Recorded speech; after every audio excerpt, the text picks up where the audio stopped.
Acuña. Hoy el presidente del Consejo de Ministros dio las líneas maestras de lo que será este interregno, esta transición hasta que se elijan nuevos congresistas el 26 de enero. Cronograma electoral, seguridad ciudadana, entre otros asuntos. Escuchamos al Premier e inmediatamente después se sienta con nosotros Juan de la Puente.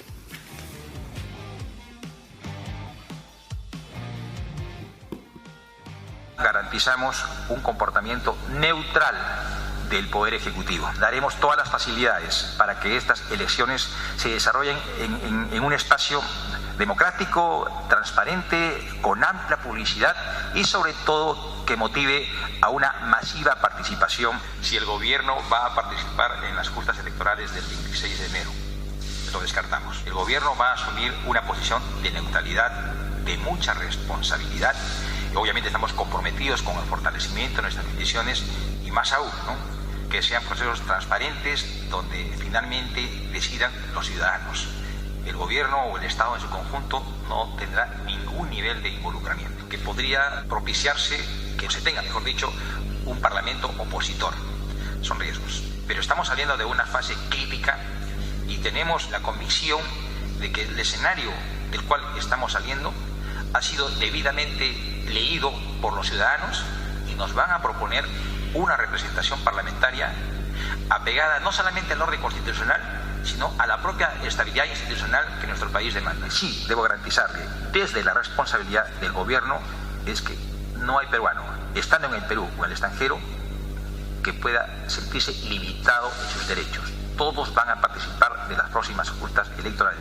Si tuviéramos algún reparo respecto a la constitucionalidad de las decisiones que se han tomado, no las hubiéramos asumido. Estamos seguros y convencidos que todo está sujeto al marco constitucional predeterminado en la Constitución de 1993. No solamente estamos convencidos, sino que estamos apegados al orden constitucional y a efecto de ello nos sometemos no solamente a lo que disponga el Tribunal Constitucional, sino también el Poder Judicial. Juan de la Puente, abogado y politólogo, en nada está dicho. Juan, buenas noches. Gusto.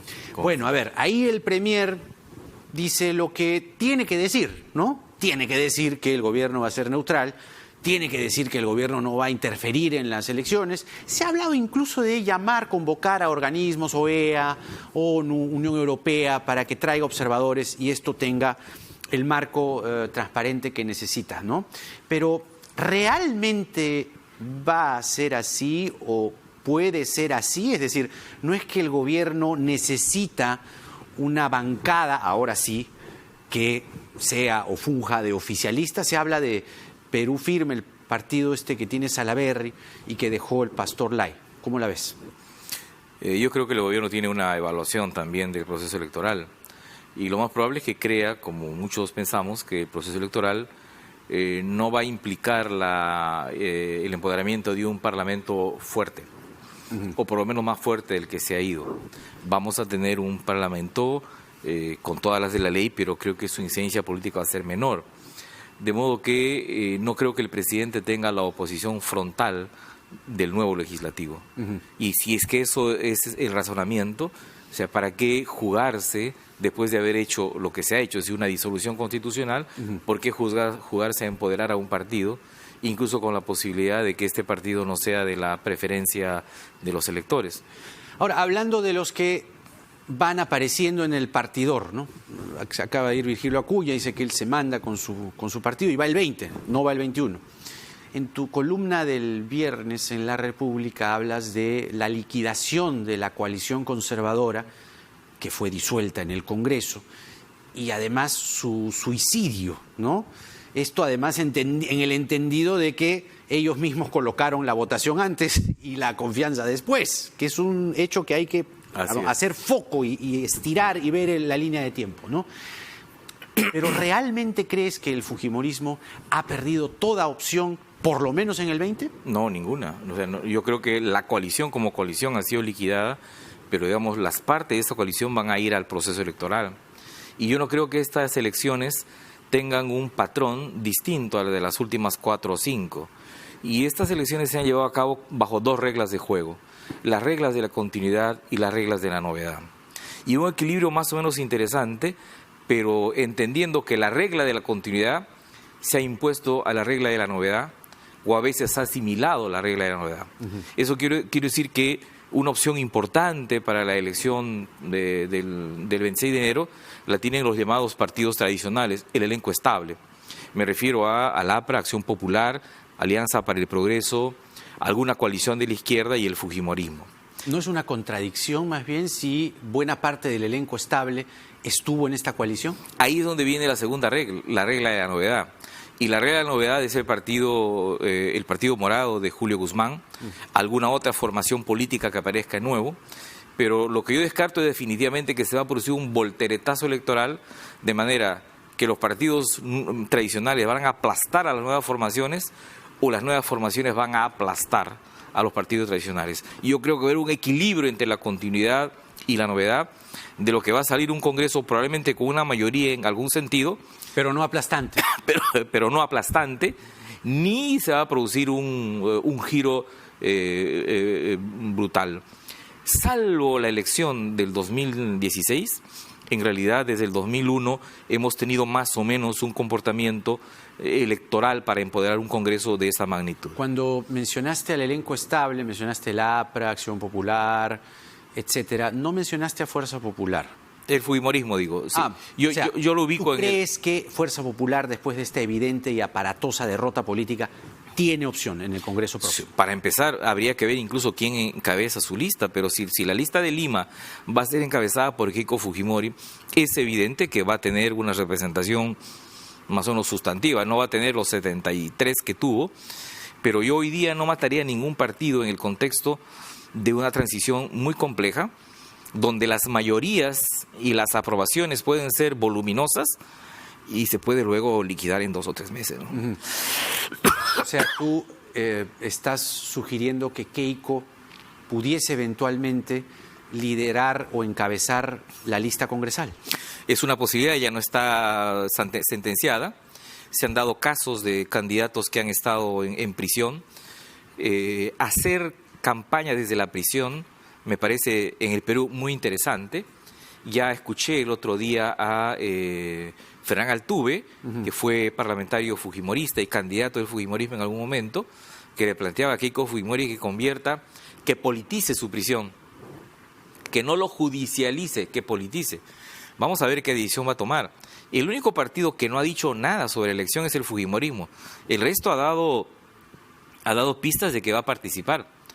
Podría ser también que el fujimorismo diga, como esto es un golpe de Estado, nosotros no participamos. Sería un error, creo yo, ¿no? Ahora, si Keiko postula, que sería una jugada interesante, desde el punto de vista político, ella tendría que asumir el Congreso y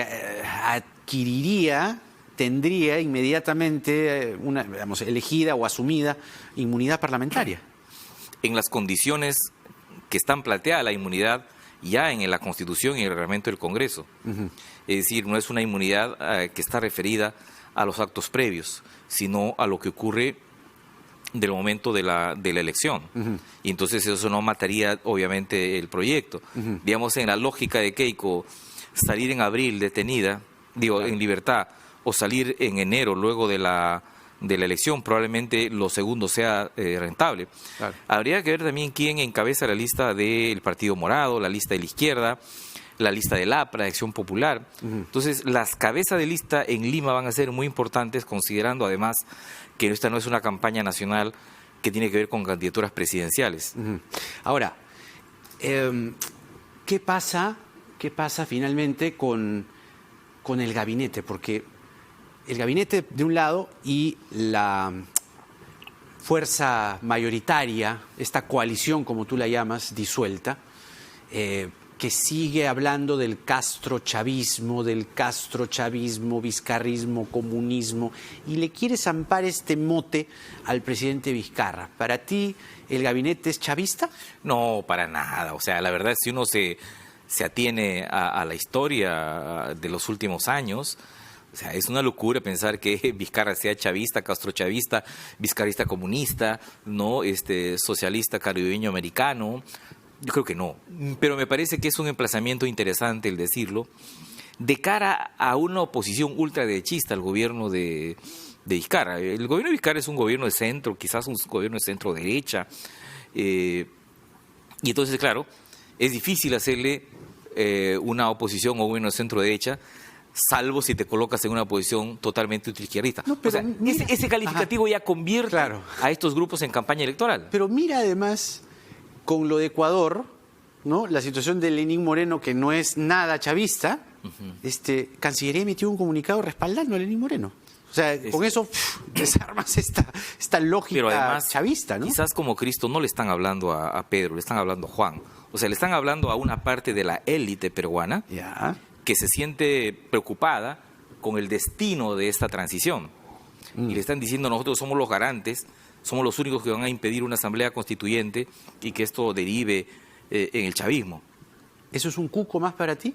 Sí, para empezar, las enormes dificultades que tiene la izquierda peruana, que irá en 3 o 4 listas a las elecciones de enero, no me augura pensar que la izquierda va a ser mayoría en el próximo Congreso. Claro.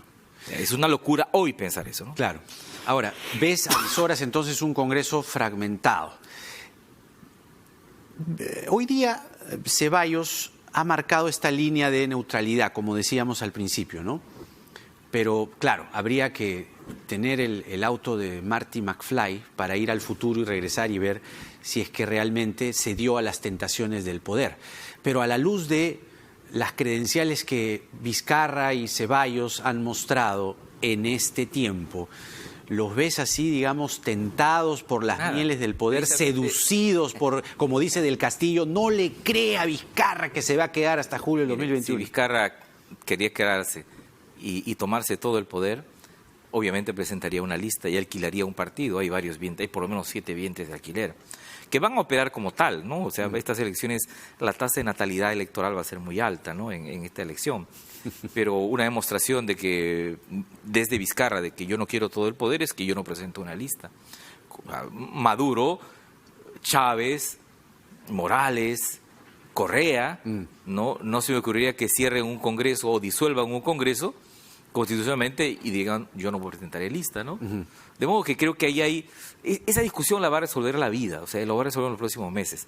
Pero yo veo que ese es un emplazamiento estrictamente de campaña electoral. Ajá. Es muy difícil desde la derecha oponerse a Vizcarra, porque es un gobierno entre centro y centro-derecha. Yo digo que es más fácil oponerse a Vizcarra desde la izquierda, porque las demandas de la izquierda son incluso mucho más precisas. Claro. Si nos atenemos a los planes de competitividad, a lo que pasa en Tía María, y a las demandas laborales, a las demandas de varias regiones del sur del país, ¿no? Claro. Ahora hablabas entonces, Keiko, el elenco estable, algunas otras fuerzas como el Partido Morado. ¿Y dónde queda Salvador del Solar? Que fue, digamos, el artífice de empuñar esta cuestión de confianza y ponerla, digamos, en la realidad. Hay un liderazgo que ha quedado ahí suelto. ¿Lo ves, digamos, concretando alguna candidatura o él se retira? Bueno, él va a vivir todavía sus réditos políticos durante buen tiempo. Y yo, si fuera Salvador del Solar, me cuidaría de apoyar una lista para las elecciones del Congreso pequeño. En todo caso, el partido que se va a jugar es un partido previo, ¿no? No es un amistoso, pero es un partido previo. Y el partido de fondo yo creo que podría tranquilamente estar del Solar desde esta opción que va entre el liberalismo, el socialliberalismo, la centroizquierda, Claro. que tendría que todavía perfilarse. Claro. Porque curiosamente en el país se había organizado una coalición conservadora, pero desde este lado no había una coalición democrática, Liberal, liberal, liberal centroizquierdista, liberal socialdemócrata, ¿no? Lo que ha hecho Vizcarra es casi una especie de una derrota desde una posición solitaria a esa coalición. Claro. De modo que sigue pendiente una coalición. Ahora, lo más probable es que todos los partidos, los 24, vayan sin alianzas. Y entonces vamos a tener realmente una elección sin coalición. Y cuando en las transiciones no se hacen coaliciones, el futuro es una enorme debilidad del sistema. Y eso a la larga va a fortalecer al presidente de la República. Porque si el Congreso va a tener de entrada 8 bancadas, evidentemente eso va a ser un parlamento débil frente al presidente. ¿Favorece al presidente de la República, pero favorece al país? No favorece al país. Yo soy partidario de las grandes coaliciones y si fueran coaliciones preelectorales, mejor. Pero ese es el país que vamos a tener y es el Congreso que vamos a tener.